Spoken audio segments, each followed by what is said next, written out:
다 같이 조용한 기도 드리심으로 주의 오전 예배 시작하겠습니다.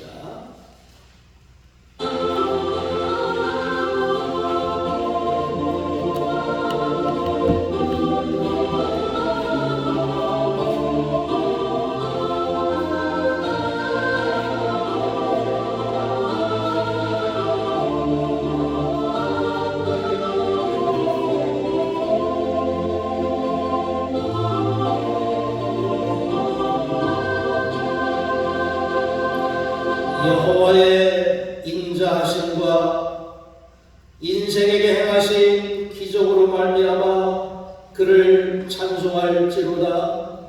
그가 사모하는 영혼에게 만족을 주시며 줄인 영혼에게 좋은 것으로 채워 주심이로다.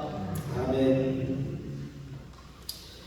다 같이 일어나셔서 예배 찬송 64장 하시겠습니다.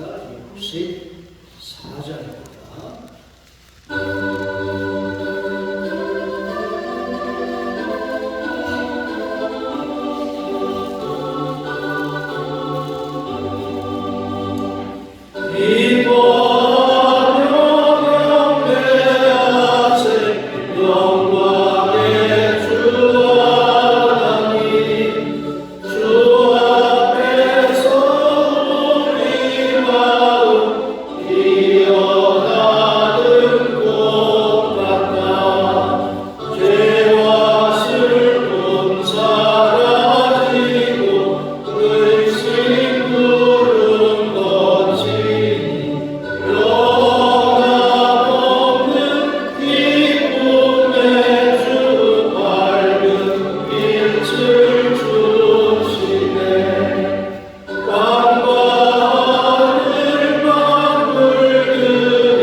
교동문 79번 요한복음 15장의 말씀을 교독하시겠습니다. 교동문 79번입니다. 나는 포도나무요 너희는 가지라. 그가 내 안에 내가 그 안에 거하면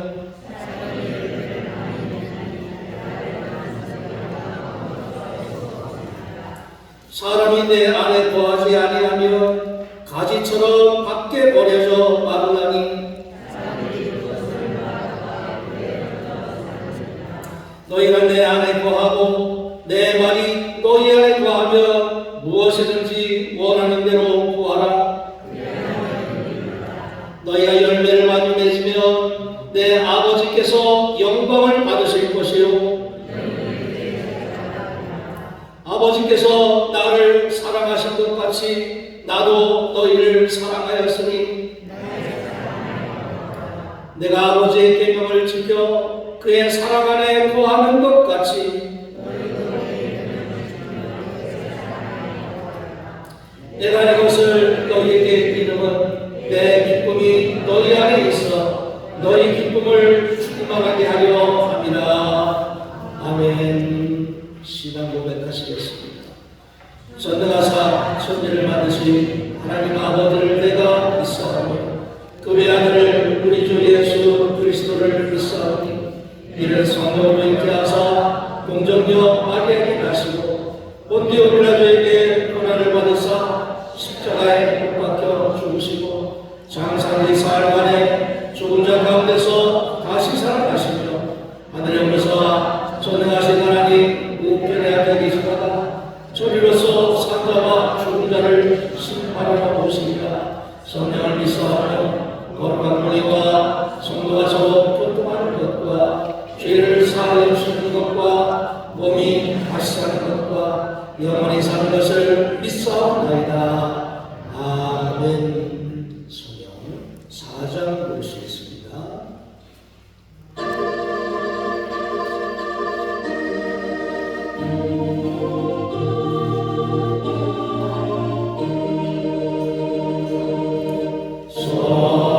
성자와 성령 영원히 영광 받으옵소서.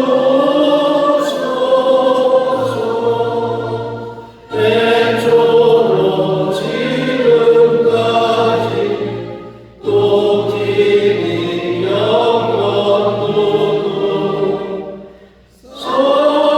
성삼위께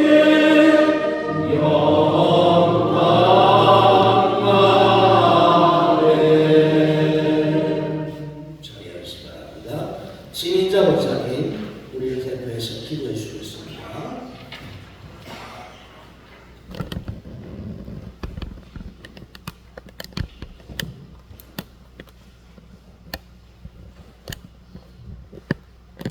사랑과 은혜가 충만하신 하나님, 6월의 첫 주일에 저희를 주님의 거룩한 성전으로 불러주시고 신령과 진정으로 예배하게 하심에 감사와 찬송을 올려드립니다. 오늘도 주님을 향한 사랑과 사모함을 담아 주님 앞에 나와서니 저희의 일을 기쁘게 받아주시고 저희 신령이 주님의 은혜로 깊이 새로워지게 하여 주시옵소서. 주님, 찬양 가운데, 기도 가운데, 말씀 가운데 살아계신 하나님의 인재를 경험하는 복된 시간 되게 하여 주시옵소서. 자비로우신 하나님, 지난 한 주간의 삶을 돌아보며 저희의 연약성과 허물을 고백합니다.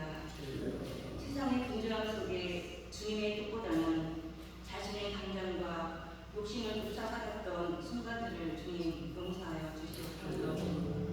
말씀을 들었으나 실천하지 못하였고 주님께 온전히 맡기지 못한 저희의 부족함을 주님 용서하여 주시옵소서.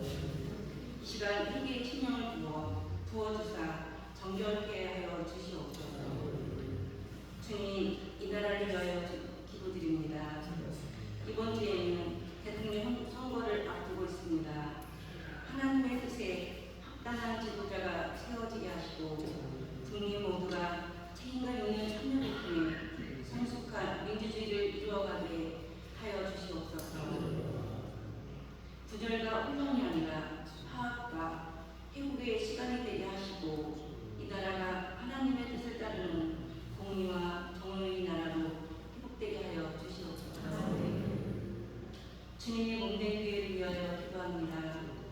주님께서 세우신 우리 교회가 주님의 뜻을 이루는 데 귀하게 쓰임받게 하여 주시옵소서.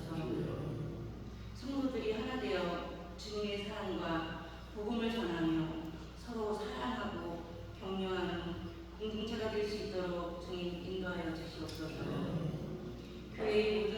삶과 활동이 주님의 영광을 드러내고 지역사회에 선한 영향을 미치는 도구가 되게 하여 주시옵소서. 주님, 성도들의 삶을 위하여 기도합니다. 주님의 도우심과 은혜로 모든 어려움을 극복하게 하시고 주님의 평안과 축복이 넘치게 하여 주시옵소서. 병중에 있는 성도들에게 치유의 은혜를 베풀어 주시고 마음의 상처와 고통을 주님께서 어루만져 주시옵소서. 주님, 말씀을 들고 당에 서신 목사님을 위하여 기도합니다. 성령의 공명으로 충만케 하시고 오늘 선포되는 말씀을 통하여 생명이 살아나고 회복과 치유와 결단이 일어나는 시간 되게 하여 주시옵소서. 말씀 가운데 하나님의 뜻을 발견하고 삶의 방향을 분별하게 하시며 예수 그리스도를 더욱 깊이 따르게 하여 주시옵소서. 목사님의 가정과 사역 가운데 주님께서 친히 동행하여 주시고 새 힘과 기쁨을 더하여 주시옵소서. 이 시간 예배를 준비한 모든 성도들을 축복하여 주시고 봉사자들의 섬김이 헛되지 않게 하시며 주님 보시기에 아름답고 귀한 향기로 드려지게 하여 주시옵소서. 예배의 처음과 끝을 주님께 맡겨드리오며 저희 예배가 하늘 보좌를 들며 주님을 영원하게 하는 예배가 되게 하여 주시옵소서. 주님, 세상에서 살아가는 한 주 동안에 우리들의 삶의 자리자리마다 선하시고 인자하심이 영원하신 우리 주님께서 함께할 것을 빌사오며 예수 그리스도의 이름으로 기도드립니다. 아멘.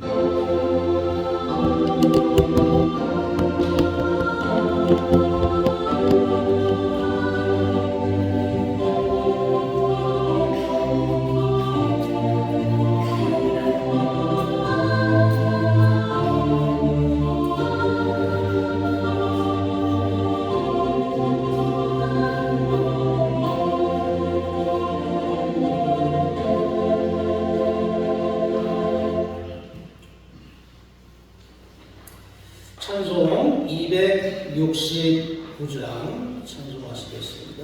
269장입니다.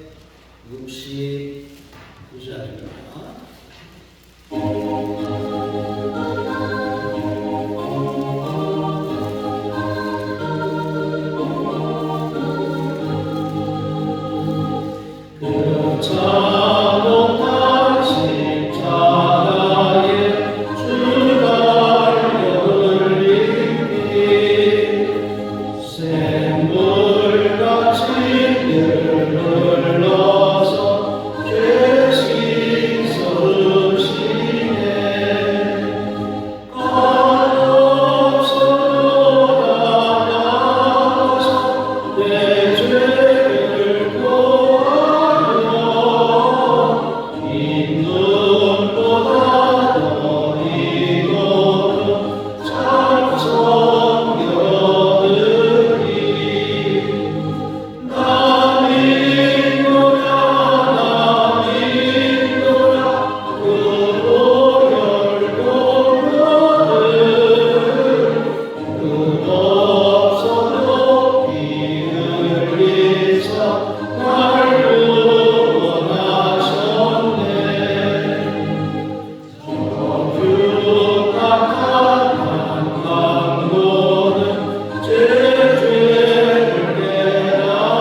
말씀 열왕기상 19장입니다. 열왕기상 19장 구약성경 549쪽입니다. 구약성경 549쪽 열왕기상 19장 1절부터 18절까지 말씀을 공부합니다. 549쪽 열왕기상 19장 1절 아합이 엘리야가 행한 모든 일과 그가 어떻게 모든 선지자를 칼로 죽였는지를 이세벨에게 말하니 이세벨이 사신을 엘리야에게 보내어 이르되 내가 내일 이맘때에는 반드시 네 생명을 저 사람들 중 한 사람의 생명과 같게 하리라. 그렇게 하지 아니하면 신들이 내게 벌 위에 벌을 내리니 마땅하니라 하지라. 그가 이 형편을 보고 일어나 자기의 생명을 위해 도망하여 유다에 속한 부엘세바에 이르러 자기의 사환을 그곳에 머물게 하고 자기 자신은 광야로 들어가 하룻길쯤 가서 한 모델나무 아래에 앉아서 자기가 죽기를 원하여 이르되 여호와여 넉넉하오니 지금 내 생명을 거두시옵소서. 나는 내 조상들보다 낫지 못하니이다 하고 로뎀나무 아래에 누워 자더니 천사가 그를 오르만지며 그에게 이르되 일어나서 먹으라 하는지라. 본즉 머리맡에 숯불에 구운 떡과 한 병 물이 있더라. 이에 먹고 마시고 다시 누웠더니 여호와의 천사가 또 다시 와서 오르만지며 이르되 일어나 먹으라. 내가 갈 길을 다 가지 못할까 하노라 하는지라. 이에 일어나 먹고 마시고 그 음식물의 힘을 의지하여 40주 40야를 가서 하나님의 산 호렙에 이르니라. 엘리야가 그곳 불에 들어가 거기서 머물더니 여호와의 말씀이 그에게 임하여 이르시되 엘리야야 네가 어찌하여 여기 있느냐. 그가 대답하되 내가 만군의 하나님 여호와께 열심히 유별하오니 이런 이스라엘 자손이 주의 언약을 버리고 주의 제단을 헐며 칼로 주의 선지자들을 죽였으리오며 오직 나만 남았거늘 그들이 내 생명을 찾아 빼앗으려 하나이다. 여호와께서 이르시되 너는 나가서 여호와 앞에서 산에 서라 하시더니 여호와께서 지나가시는데 여호와의 앞에 크고 강한 바람이 산을 가르고 바위를 부수나 바람 가운데 여호와께서 계시지 아니하며 바람 위에 지진이 있으나 지진 가운데에도 여호와께서 계시지 아니하며 또 지진 후에 불이 있으나 불 가운데에도 여호와께서 계시지 아니하더니 불 후에 세미한 소리가 있는지라. 엘리야가 듣고 겉옷으로 얼굴을 가리고 나가 불 어귀에 서매 소리가 그에게 임하여 이르시되 엘리야야 네가 어찌하여 여기 있느냐. 그가 대답하되 내가 만군의 하나님 여호와께 열심히 유별하오니 이런 이스라엘 자손이 주의 언약을 버리고 주의 제단을 헐며 칼로 주의 선지자들을 죽였으며 하며 오직 나만 남았거늘 그들이 내 생명을 찾아 빼앗으려 하나이다. 여호와께서 그에게 이르시되 너는 네 길을 돌이켜 광야를 통하여 다메섹에 가서 이르거든 하사엘에게 기름을 부어 아람의 왕이 되게 하고 너는 또 님시의 아들 예후에게 기름을 부어 이스라엘의 왕이 되게 하고 또 아벨 몰라 사밧의 아들 엘리사에게 기름을 부어 너를 대신하여 선지자가 되게 하라. 하사엘의 칼을 피하는 자를 예후가 죽일 것이요 예후의 칼을 피하는 자를 엘리사가 죽이리라. 그러나 내가 이스라엘 가운데 7,000명을 남기니 다 바알에게 무릎을 꿇지 아니하고 다 바알에게 입맞추지 아니한 자니라. 아멘. 엘리야 선지자 우리가 잘 아는 어마어마한 능력을 행했던 그런 선지자지요. 그런 엘리야가 오늘 말씀 속에 보면 어째 저렇게 처량한 신세가 되었을까라는 것을 한번 생각해 보게 됩니다. 우리가 성경에 나오는 믿음의 선조들의 모습을 보게 되면 저들의 믿음이 정말 얼마나 대단한가, 우리는 따라갈 수도 없구나 하는 것을 늘 생각해 보게 되는데 엘리야도 당연히 그 중에 한 선지자라고 할 수 있습니다. 그런 엘리야에게도 이렇게 자신의 삶을 포기해야만 하는 그런 상황도 있었구나 라는 것을 생각해 보게 되면 엘리야의 삶이나 우리의 삶이나 크게 다를 바가 없지만 그런 고통과 환난 위협 속에서도 엘리야가 꿋꿋하게 설 수 있었던 것 오직 하나님께로 향한 믿음이었다. 그 믿음이 엘리야가 엘리야답게 만들어 주었구나 하는 것을 오늘 말씀 속에서 다시 깨닫게 되는 겁니다. 그토록 위대한 엘리야, 그가 그렇게 어마어마한 능력을 행했음에도 불구하고 오늘 말씀 가운데는 차라리 죽는 게 낫겠다. 어째 저런 말을 할 수가 있을까 하는 그런 생각을 하면서 엘리야의 모습이 그 정도로 비참했나 처참했나 그렇게 위태로웠나 하는 것, 그것을 생각해보게 되면 엘리야 자신이 하나님께 고백하고 있는 그 모습 속에서 그 말씀 속에서 정말 살기 힘들었겠다 하는 것 또한 우리가 느끼게 되는 겁니다. 구약시대와 신약시대 하나님께서 큰 능력을 행하셨던 그 시기를 꼽으라고 한다면 대략 한 3가지 정도의 시대를 들 수가 있을 것 같습니다. 첫 번째 시대는 모세 시대. 우리가 잘 알죠. 모세 시대. 하나님께서 모세를 통해서 이스라엘이 애굽에서 종살이하던 그 힘든 시기를 구원해내셨던 그 시기. 모세를 통해서 하나님께서 큰 능력을 행하시는데 10가지 재앙, 또 홍해를 가르는 능력, 그리고 하늘로부터 만나와 메추라기를 보내셨던 기사, 이런 것들을 보게 되면 모세 시대에 하나님께서 이스라엘 백성들에게 큰 능력으로 은혜로 함께 하셨구나 라는 것, 그래서 우리가 생각해 볼 수 있습니다. 그리고 또 한 시대를 들라고 하면 이 오늘 말씀 속에 등장하는 엘리야와 엘리사 시대, 이 시대 속에서도 하나님의 어마어마한 능력이 나타난 것을 우리가 알 수가 있습니다.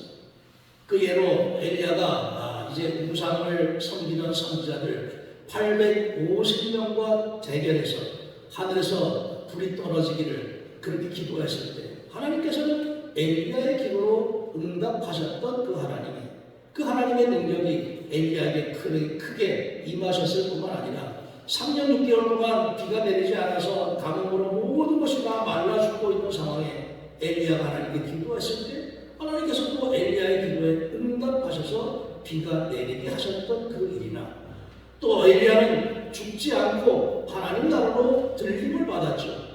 이러한 엘리야의 모습을 보게 되면 엘리사 시대에도 하나님의 능력이 정말 크게 임하셨던 시기였구나 하는 것을 알 수가 있겠고, 그 다음에 또 한 가지 시대를 들라고 하면 당연히 주님께서 오셨던 시대와 제자들의 그 초대교회 활동의 시기, 그 시기를 들 수가 있다라고 말할 수 있습니다. 주님께서 당연히 이 땅에 오셨으니까 많은 기사와 이적을 행하시기도 했고, 죽은 사람을 살리시기도 하셨고, 병든 자를 고치기도 하셨고, 이렇게 주님께서 이 땅에 오셔서 행하셨던 많은 능력과 그리고 제자를 통한 그 복음의 전파의 능력, 이것을 보게 되면 구약시대와 신약시대에 크게 역사하셨던 하나님의 능력이 바로 이 시기에 이루어졌구나 하는 것을 우리가 알 수가 있겠고, 그 중에서 이 엘리야의 시대, 하나님께서 크게 능력을 나타내셨던 그 엘리야의 현재의 모습은 그러면 어떨까? 엘리야의 현재의 모습은 너무나 처참하구나, 너무나 비참하구나 하는 것을 또한 이 말씀 속에서 우리가 보게 되는 겁니다. 그런 엘리야, 하나님께서 그냥 두시지 않았죠. 그 엘리야를 찾아오십니다. 차라리 나 차라리 죽고 싶습니다 하는 엘리야의 그 간절함, 애절함, 그 엘리야의 마음에 하나님께서 찾아오시게 되는데, 먼저는 천사를 보내셨죠. 천사를 보내서 오르만지고 먹지 못했으니까 먹을 것도 챙겨주시고 2번이나 챙겨주시고, 그리고 급기야는 하나님께서 엘리야에게 나타나십니다.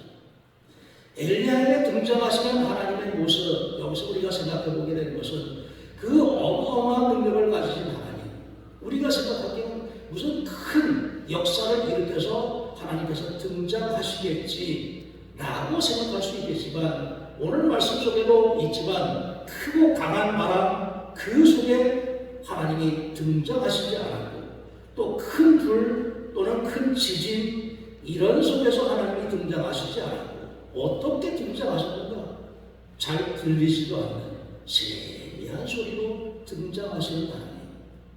그 능력의 하나님께서는 이렇게 세미한 소리로 엘리야에게 나타나시고 엘리야에게 등장하셨던 그 하나님을 생각해 보게 되면 우리들도 그 하나님을 만나는 과정이 하나님을 만나는 모습이 이렇게 하나님께서 나타나시는구나. 세미한 음성으로 조용히 아무 소리도 없이 그렇게 우리에게 다가오시는 하나님이시니까 우리는 무언가 큰 것을 기대하면 하나님께서 내 앞에 나타나시지 않을 수도 있겠다 하는 것을 엘리야 앞에 나타나시는 하나님의 모습을 통해서도 우리가 깨닫게 되는 겁니다. 그런 면에 있어서 우리들도 늘 하나님의 음성에 귀를 기울여야 되겠다. 세미한 음성으로 다가오시니까 늘 우리의 몸과 마음, 정신 다 집중을 해서 온갖 시끄러운 소리들은 내려놓고 잠시 뒤로 하고 하나님의 음성을 듣고자 하는 그 믿음이 결국에는 하나님의 음성을 들을 수 있는 신앙의 자세다 하는 것, 그것을 우리가 엘리야를 통해서 또한 깨달을 수 있게 되는 겁니다. 엘리야의 현재의 상황을 보게 되면 이제 목숨이 위태로운 정말 절박하고 급박한 상황임을 알 수가 있습니다. 아합 왕과 이세벨이 너 죽어 이렇게 말하고 있죠. 너 내일은 살지 못해. 당시 아합의 권세는 이런 말할 것도 없이 하늘을 찌를 정도였으니까 왕과 왕비가 그렇게 마음먹었으니까 엘리야는 이 죽은 목숨과도 같을 것입니다. 엘리야가 자기 목숨 부지하기 위해서 도망칠 수밖에 없었죠. 처참하게 비참하게 그냥 정신없이 도망치다가 사화는 남겨놓고 또 광야로 더 멀리 도망쳐서 자신을 찾지 못할 정도에까지 그렇게 숨는 그런 엘리야의 모습을 보게 됩니다. 그런데 그 엘리야가 왜 그러면 그렇게 이제 살고 싶지 않다라고 생각할 정도였을까? 물론 아합 왕이 자기를 죽이려고 하니까 그것도 물론 있었겠죠. 또 한 가지를 보게 되면 그 시대가 너무나 악하고 불의에 찬 시대였기 때문에 엘리야가 힘을 다해서 그렇게 복음을 전하고 외치고 하나님의 진노가 임할 것이라고 선포했음에도 불구하고 아무도 그 귀에 응답하지도 않고 들어주지도 않고 그냥 들은 척만 척하는 그 시대, 내가 한 이 모든 일이 헛수고 아닌가 하는 생각에 절망할 수밖에 없었다는 이야기입니다. 아무도 내 귀에 귀를 기울이지 않는구나. 내가 하는 이 모든 게 그냥 쓸데없는 일 아닌가. 그렇게 생각하는 순간 엘리야가 좌절할 수밖에 없었을 것입니다. 그런 면에 있어서 엘리야가 실망할 수밖에 없었던 것. 내가 이렇게 애썼는데, 내가 이만큼 노력했는데, 내가 그래도 하나님의 능력이 함께하는 사람인데, 그럼에도 불구하고 아무에게도 그 영향력을 끼치지 못하고 있는 그 모습 속에서 엘리야가 좌절했다는 이야기입니다. 결국은 그 자신이 스스로 고독함에 빠졌다, 우울감에 빠지고 고독함에 빠지고 나는 이제 혼자인가 라고 하는 그런 생각이 결국은 엘리야 전체를 사로잡고 있었고, 그 결과 엘리야는 그냥 죽는 게 낫겠다, 죽는 게 낫겠다 이 생각을 실제로 하게 된 것이죠. 얼마나 좌절했으면, 얼마나 실망했으면 그런 생각을 했을까 라고 하는 이 엘리야의 상황, 우리도 그 상황이 되보지는 않았지만 정말 그럴 수도 있겠다라는 것을 생각할 수가 있습니다. 그러나 그런 상황에 있는 엘리야, 하나님께서 그냥 내버려 두시지 않았죠. 어찌하여 네가 여기 있느냐, 너 뭐 하고 있어? 하나님께서 엘리야를 어루만지시고 위로하시고 꾸짖으시면서 엘리야를 찾아오셨던 하나님. 우리가 늘 아는 말씀이 있죠. 하나님을 찾는 자, 하나님을 사랑하는 자, 하나님의 부르심을 입은 자들에게는 모든 것이 합력해서 선을 이루게끔 만들어 가시는 하나님. 그 말씀이 나에게도 함께 하시는 하나님이심을 믿을 수 있을 때 우리들도 엘리야와 같이 하나님의 음성을 듣고 다시금 힘을 얻을 수 있는 그런 믿음이 될 수 있을 것입니다. 합력해서 선을 이룰 수 있도록 역사하시는 하나님, 그가 하나님께서 하나님께 이렇게 자신의 처지를 아뢰었을 때 그 아뢰는 그 엘리야에게 하나님께서 응답하시는 하나님, 물론 불러서도 응답하셨지만 그러나 엘리야에게 이렇게 하나님께서 세미한 음성으로도 응답하시는 하나님, 그 하나님이심을 생각할 때 우리에게도 그러한 방법으로 우리를 찾으시고 부르시는구나 하는 것, 그 사실을 우리도 깨달아야 될 것입니다. 엘리야가 호렙산을 찾아가지고 40주 40년 40일을 밤새도록 걸었다는 이야기입니다. 그 호렙산이 어떤 산인가? 모세가 하나님을 만났던 장소, 그리고 모세가 하나님의 계명을 받았던 장소, 하나님이 나타나셨던 장소이기에 엘리야도 그 산을 찾은 것이죠. 40일을 밤낮 걸어서 그 호렙산에 올라갑니다. 하나님께서 엘리야를 찾아오시고 세미한 소리 가운데로 그렇게 하나님께서 찾아오셨습니다. 이 엘리야가 하나님을 만나는 순간 다시금 힘을 얻을 수가 있었죠. 그동안 그 자신에게 주어졌던 상황 때문에 하나님께 그 자신의 믿음이 나약해졌고 또 실망도 했고 차라리 죽여주십시오 라고 좌절했던 그 엘리야였지만, 그런 엘리야에게 찾아오셨던 하나님을 만나는 순간 엘리야가 다시금 위대한 선자가 될 수 있는 힘을 얻게 된 거예요.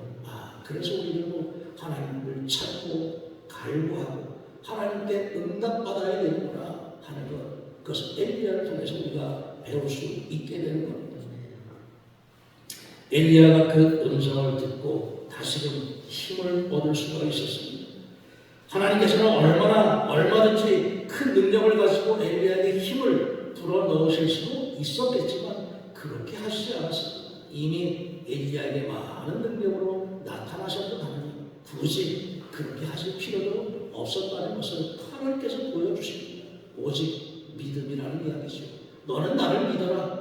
내 음성이 세미하다 할지라도 내 음성을 듣고 나를 믿어라 하는 것을 하나님께서 엘리야에게 확인시켜 주시는 그런 모습이 오늘의 말씀 속에 있다고 할 수가 있습니다. 엘리야가 하나님의 음성을 듣고 이제는 다시금 힘을 얻어서 새로운 그 하나님의 명령을 따라 행하게 됩니다. 하나님께서 엘리야에게 명하시는 말씀들을 보게 되면 어마어마한 말씀입니다. 내가 길을 돌이켜 이제는 다메섹으로 가서 하사엘에게 기름을 부어서 아람의 왕이 되게끔 하라. 이 얼마나 놀라운 이야기입니까? 이 반역이랑 똑같은 상황이죠. 왕이 엄연히 살아있는데 다른 사람에게 기름을 부어서 왕으로 세워가는 것, 또 림시의 아들 예후에게 기름을 부어서 이스라엘 왕이 되게 하라. 도대체 하나님께서는 이렇게 어마어마하고 무시무시한 일을 어떻게 시키시는 것일까? 보통 같으면 하나님 못합니다. 이렇게 할 수밖에 없었겠죠. 지금 엘리야가 죽으러 왔는데, 죽으려고 하는데 하나님께서는 엘리야에게 너 죽어 라고 할 정도의 어마어마한 일을 시키시고 계신 겁니다. 어떻게 왕들이 있는데 새로운 왕을 다시금 세우라고 명하십니까? 엘리야가 그런 용기가 있을까? 배짱이 있을까? 하나님을 만났기 때문에 엘리야는 그 힘이 생겨나서 실제로 하나님께서 명하시는 대로 그대로 다 행하게 됩니다. 새롭게 바꾸시는 거죠. 변화를 가져오고, 그리고 모든 것을 다 하나님의 섭리와 계획과 뜻 가운데서 이루어 가시는 하나님의 역사, 그 역사를 엘리야를 통해서 다시금 나타내 보여주신 것입니다. 하나님의 능력이 임했을 때 이렇게 모든 것이 다 바뀌어질 수가 있습니다.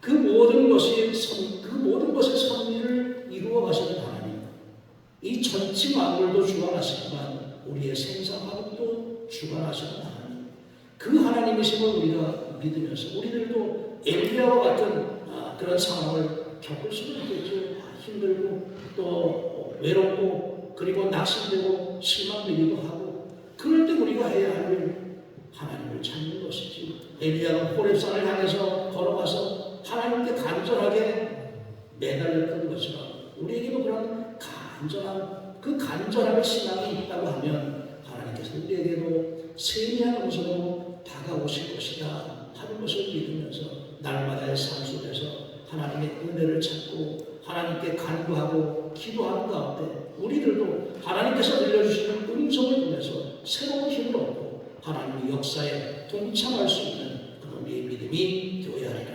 믿습니다. 기도하겠습니다.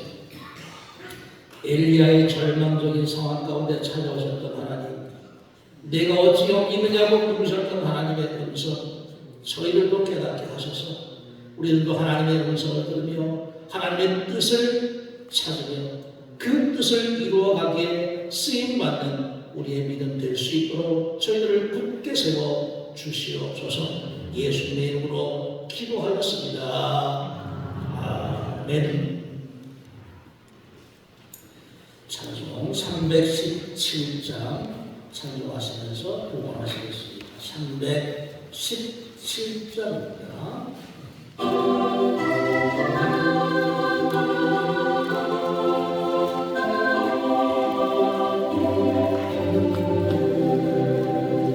내 주 예수 주시는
오늘도 저희를 부르시는 하나님의 음성에 응답하여 주님의 전을 찾고 또 저희를 향하신 하나님의 사랑 가운데를 깨닫고 우리의 몸과 마음, 정성 모두를 가지고 하나님께 예배하여 싸우니 기쁘게 받아 주시옵시고 날마다의 삶도 하나님께서 우리와 함께 하심을 믿고 깨닫고 또한 하나님께서 우리에게 베푸시는 사랑의 은총을 기억하면서 그것을 의지하여 날마다 하나님께서 원하시는 새로운 존재로 하나님의 뜻을 이루어가는 담대한 믿음의 삶이 될 수 있도록 강건함의 축복을 허락하여 주시옵소서. 예수님의 이름으로 기도하였습니다. 아멘. 교회 소식 알려드립니다. 교회 주변 제초 작업 및 청소를 합니다. 내일 모레 화요일 오전 6시에 나오셔서 교회 주변 정리를 함께 도와주시기 바랍니다. 우리 이번 주 목요일에 봉천동지방교육자회의가 우리 교회에서 있게 되고 지방 내 모든 교육자님, 사모님들 또 지방 임원들 이렇게 찾아오시는데 함께 또 정성껏 맞이해야 될 것입니다. 이번 주 다임자가 찾아갈수록 사랑 소개드리겠습니다. 김봉래 목사님 퇴원하셔서 함께 예배 참여하셨는데 속히 건강 회복하시기를 기도합니다. 다 같이 일어나셔서 347장 찬송하시겠습니다. 347장 찬송하시고 결단을 이뤄드리겠습니다.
사랑과 은혜의 주님께 겸손과 감사로 나아옵니다.